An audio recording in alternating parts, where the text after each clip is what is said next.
Everybody. Welcome back to the Creating Health and Wealth for Retirement podcast. I'm Rick Collins. I'm the money guy. And joining me is my co host, Mark Delaney. He's your health and fitness guy.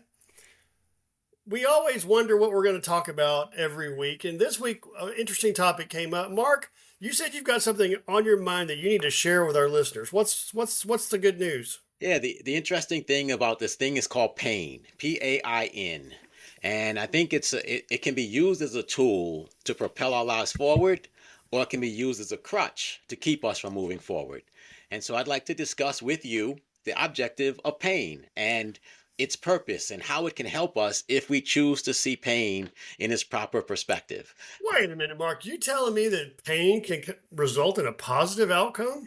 I'm telling you that pain can result in a positive outcome, and it can avoid a lot more pain if properly used. That's what we're going to talk about today. Oh, I'm definitely interested in finding out how my back pain can help propel me to a better health. So let's go. I'm looking forward But to before we learning do this. that, we got reporting to do, right? Because there's people tuning in to hear how you did at the gym last week, and Oh with your yeah. Speaking of pain, yes, I did hit the gym. My goal was 3 gym visits and 3 walks, and I went to the gym twice, and I one day was upper body and really good workout, and the other visit was a lower body workout, and I experienced a whole lot of pain because I worked muscles that I have atrophied and haven't worked in a long time.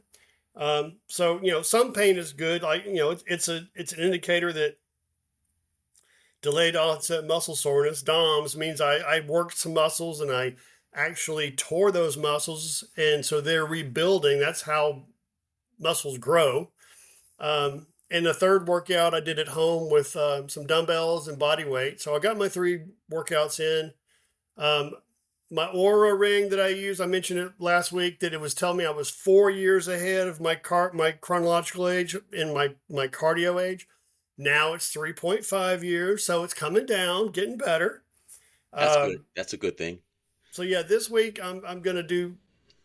The goal is to actually get to the gym that third time during the week and get my cardio in. And it's springtime here in South Texas, so it's gonna be 80 degrees today. I went for a walk this morning, and I'm gonna go for a bike ride this afternoon and work in the garden. So I'm being more physical and using my body. I'm coming out of my winter hibernation. The weight, yeah, is 204. I hover between 197 and 205, and my goal is 200. But this week is 204.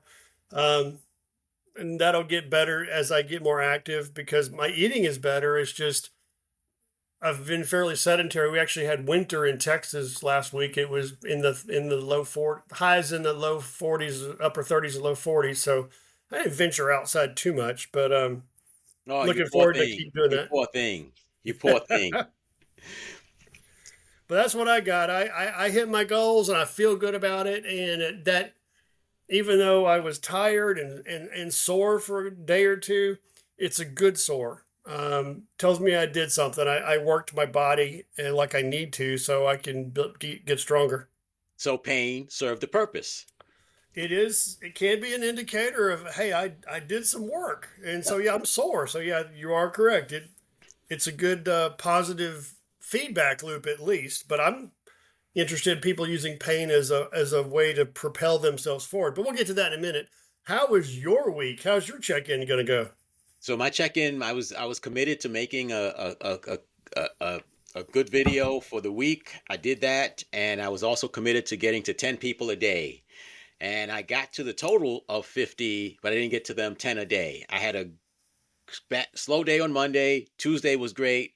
Wednesday was good. And then Thursday and Friday, I dropped the ball. But I woke up this morning, and I will talk about one pain that we can talk about is the pain of not living up to your word to America, like I would have done if I didn't wake up this morning and do and make the rest of my contacts. So I got to my 50 contacts this week. I got 3 new people in my group who I didn't contact, but they found me somehow, either from videos or something like that. But organic outreach is also good. So I feel good about I did what I committed to do. And as a result, this week I'm committing to 12 people a day, 60 people total for the week, direct one-on-one reach outs. And I'm committed to making a long form training video about pain that goes inside my group, and I'm going to take snippets of it and post it to social media. And those are the two ways I'm going to market myself to build my business. Sounds like a big week. You're going to be busy. Yeah. How about you? What are you going to do this week? I'm going to hit the gym 3 times. I actually go to the gym all 3 times. Do my walking 3 times, and I'm going to get the bike out, air up the bike tires, and ride my bike too to get some extra cardio. My goal is to keep driving that cardiovascular age down. So hopefully, if I hit it hard this week, I'll get some feedback that I'm getting closer to my 54-year chronological age instead of being 57 and a half cardiovascularly. Working on improving my protein intake. I'm averaging 75 to 100 grams of protein a day. I actually have a doctor's appointment Wednesday with my endocrinologist. So I'm looking forward to some concrete feedback from blood work they'll do in the office. So they'll tell me where I'm going to see what I might need to change over the next several weeks, months, years, or days. We'll start with days, and we'll get to months and years. So I had my oncologist visit for my prostate cancer, and all my numbers are looking good, and I'm feeling way better. And so my working out and my exercising is actually getting back to where it was pre-cancerous levels.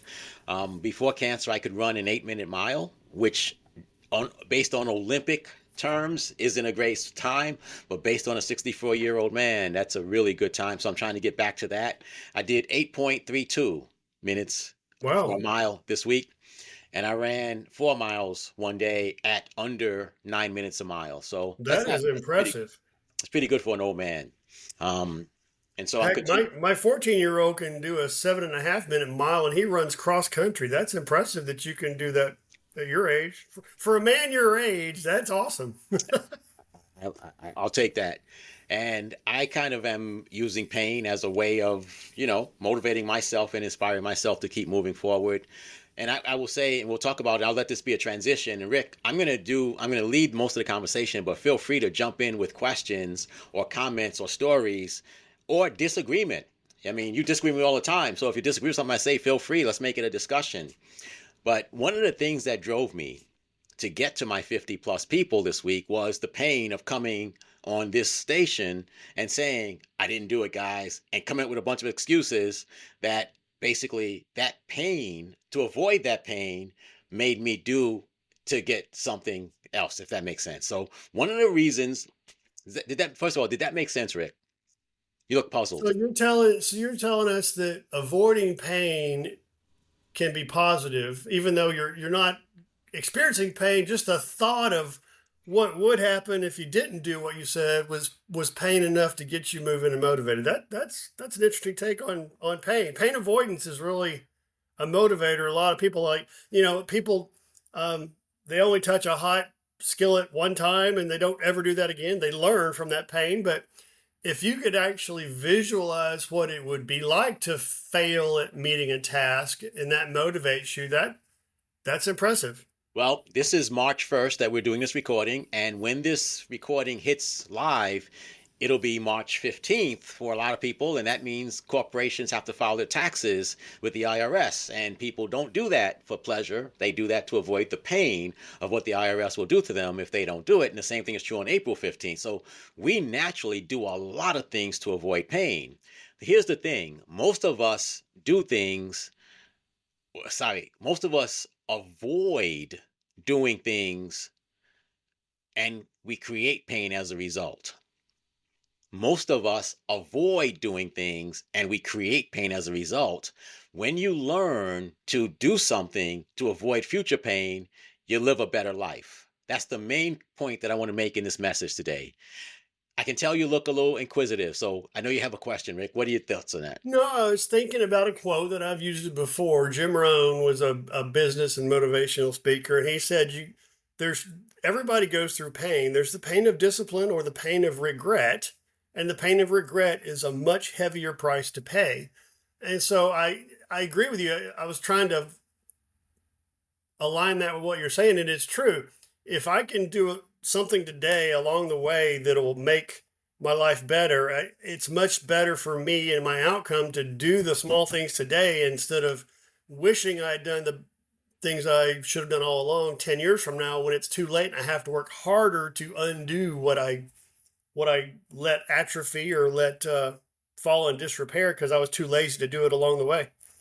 And so we talked about my 8.5 minute mile, and I will say that for years I've run and I've experienced the quote the pain of running, of getting dressed, of going out in good weather, bad weather, average weather, and as a result, I get pleasure today out of my body because I suffered pain to get a benefit. And I think most people, and this is if I can get one thing across to anyone listening to me right now, it is this: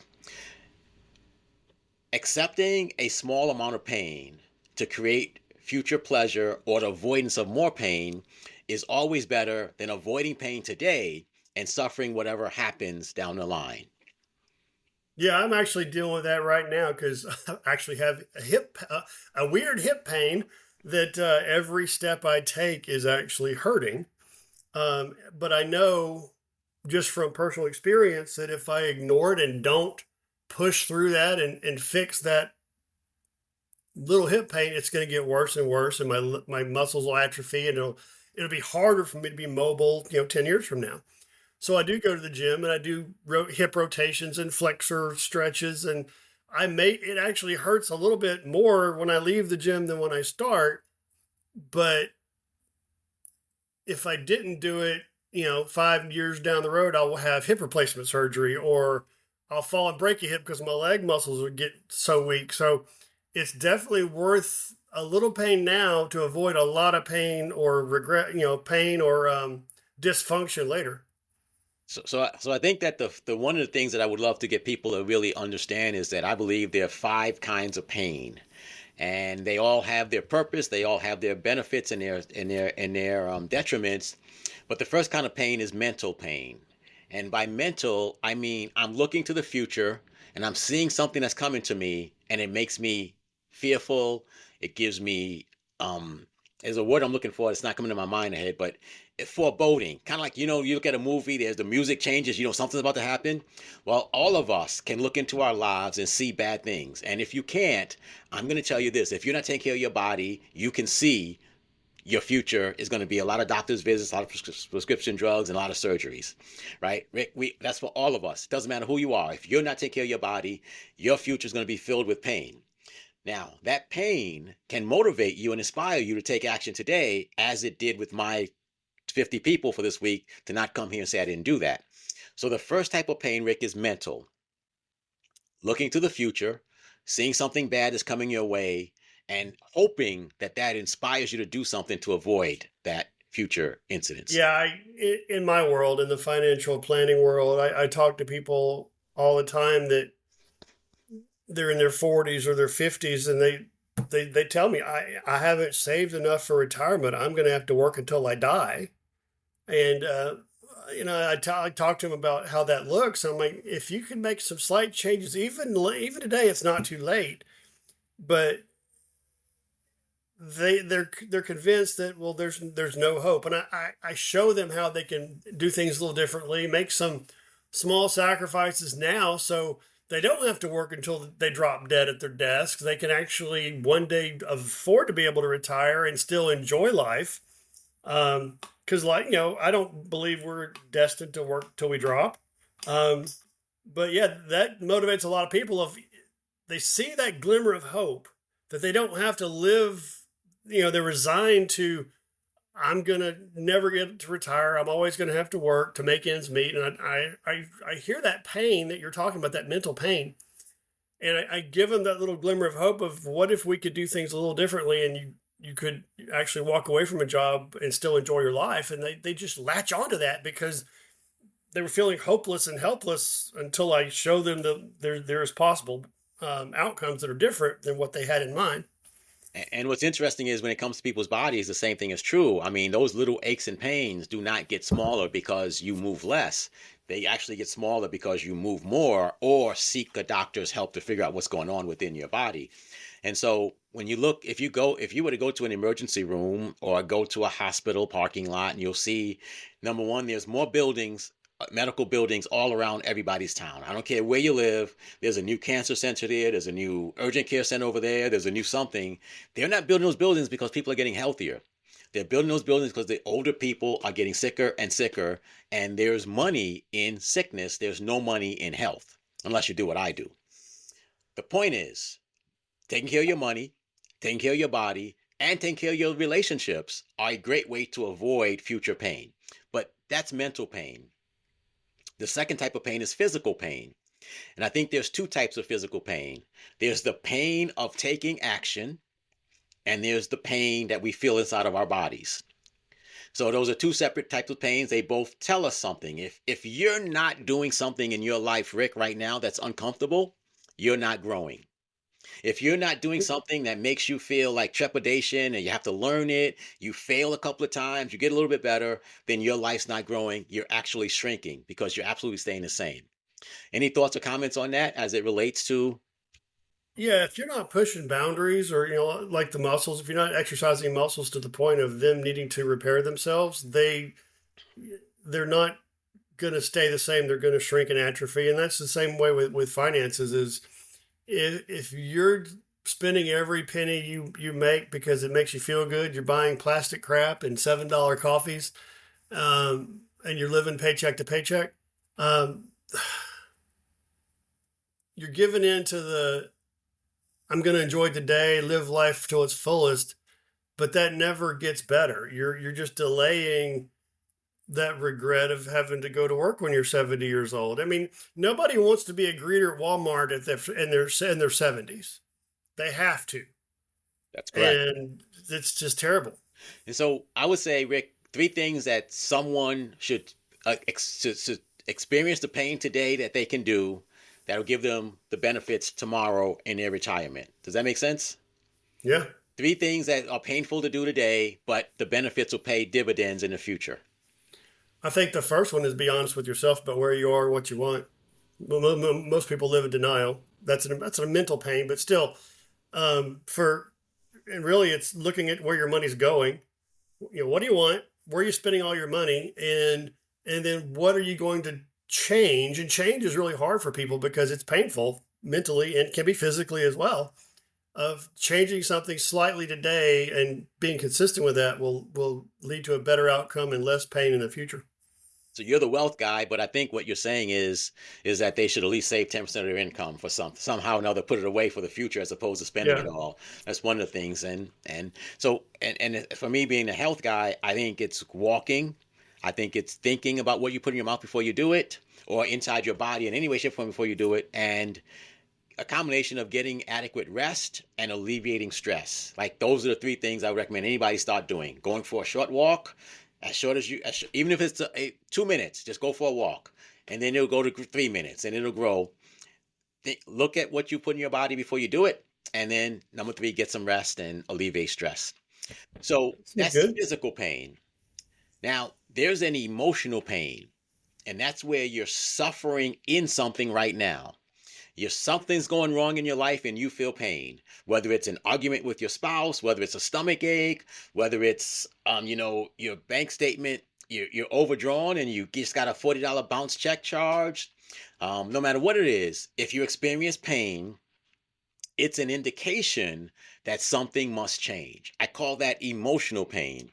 You're suffering from a result of your life that's bringing you anguish, and that is a pain of a result, and that's telling you something has to change in your life, or you're going to keep experiencing that for the rest of your life. Well, I'm glad you brought that up. I work in recovery ministry. You and I both are Christians, and if our listeners that are Christians, great. If you're not Christian, that's great too. God still loves you. But I deal with recovery, and people in recovery don't start a recovery process until they get to so much pain that they can't keep living the insanity of their lives. We call it hitting bottom, and generally that means you've lost everything. You've lost your house, your job, your marriage, or you've got a disease, or you're facing jail time because you went drunk driving. Whatever it is, people don't make a change until they are so emotionally hurting that they're tired of living the way they've been living and they realize they've got to do something differently. And that's why mental pain is better, because you can take advanced actions as opposed to reactive actions with emotional pain. And then the fourth type of pain is technical pain. I won't spend a lot of time on it. Technical pain is you know what you're supposed to do, you just don't know how to do it. And so for a lot of people, that would be like, for example, I need to exercise. Okay, but how do I exercise? That would be walking, that would be, weightlifting, whatever it is. But the pain comes when you say to yourself, oh, I don't know how to do this. Or the embarrassment you're going to feel when you do it and feel like you're the only person who doesn't know what you're doing. The pain of that first walk, all those things are technical pain where you know what you're supposed to do, but you don't know how to do it, or for some reason you just don't want to do it. And so that technical pain, you can never be great without overcoming technical pain. You never become proficient, whether it's saving money, whether it's exercising, whether it's a hobby, driving, no matter what it is, there's always going to be technical pain, and you have to overcome it by practice and rehearsal and doing it over and over again. Well, you mentioned driving. My 19-year-old doesn't know how to drive, and he gets so frustrated. We practice, and he gets so anxious and nervous.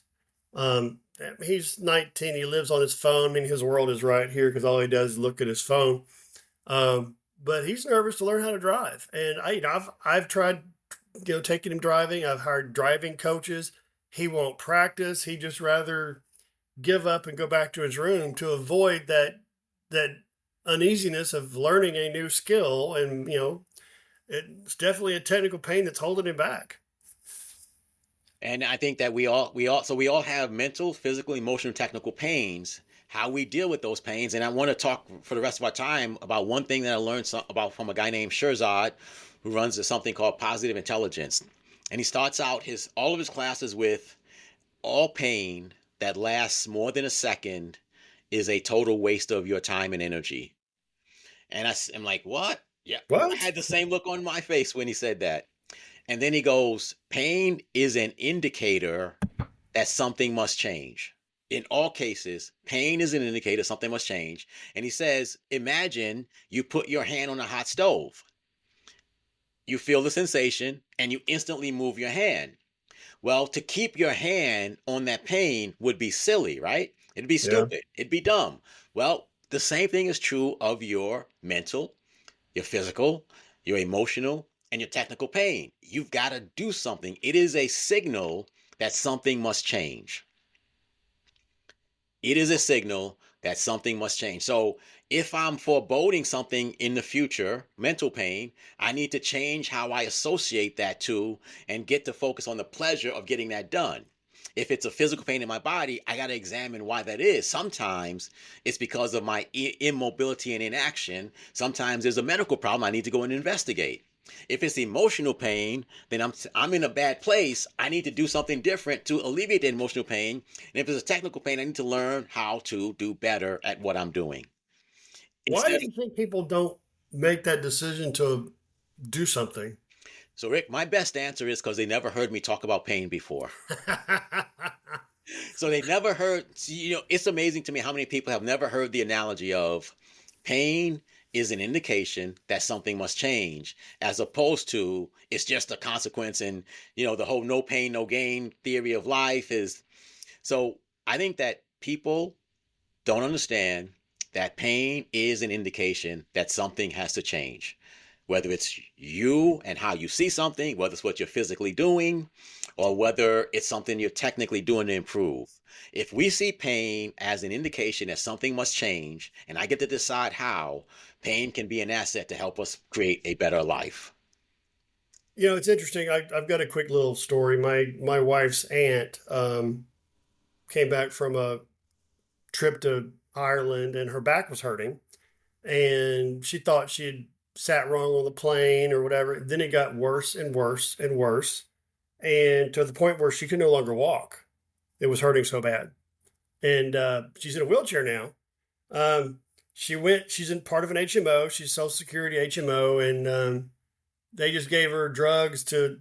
They gave her prescription medicine to numb the pain or cover the pain, and it kept hurting, kept getting worse. We took over a TENS unit and showed her how to use a TENS unit, and it lit her up like she was being electrocuted. So we knew it was a nerve pain. She kept going back to the doctors for over a month.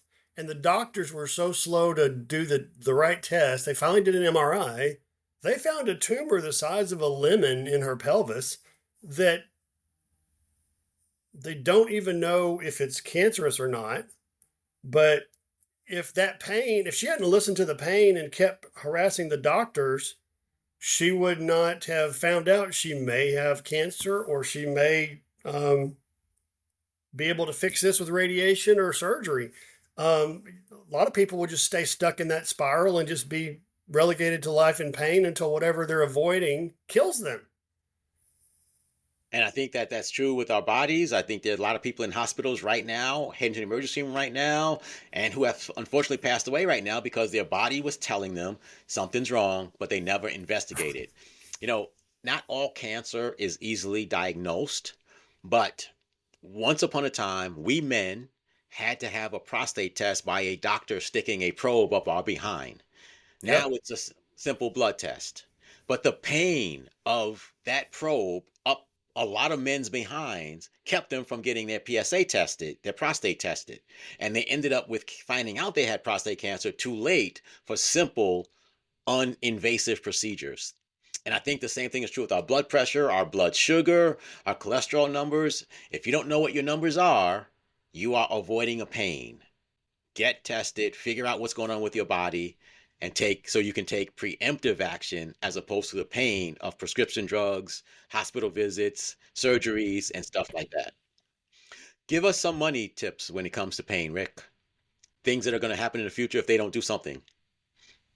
Well, your tax bill's going to go up over the next 30, 40 years. We're actually at our lowest tax rate. So pay the taxes now and create a tax-free retirement. That's one thing. Biggest thing is stop spending all your money, because eventually the paychecks will run out. And if you haven't saved any money, your money's going to run out too. And you're going to live a life of regret and pain and suffering and less lifestyle than you want. And third is, get some advice, get some help, set some time with me. We'll talk honestly about where you are and what you want to accomplish, and see if there's a way out of where you're stuck. And Find out where you are, find out what your opportunities are, and then take some action. yeah, I, What I'm about not. you? I'm not the. I'll just say treat dollars like they're real people, and you want them to multiply as much as possible, as opposed to throw them away or give them away to somebody else. Just see a dollar as something you love, and you want to make more of them, as opposed to just let them go off to the world and make other people wealthy. When it comes to our bodies, I just think that if you look at the hospital, people are living longer, but as our friend Gary J. White would say, they're no longer alive; they're just existing. And my job is to help people prepare for a fun, travel filled, decades long retirement. What is the point of letting someone like Rick make you wealthy if you die before you actually retire, or you're too sick to enjoy the money? And that is the ultimate pain that we will all suffer if we don't take care of our bodies. Yeah, that's impressive. It's definitely something to think about.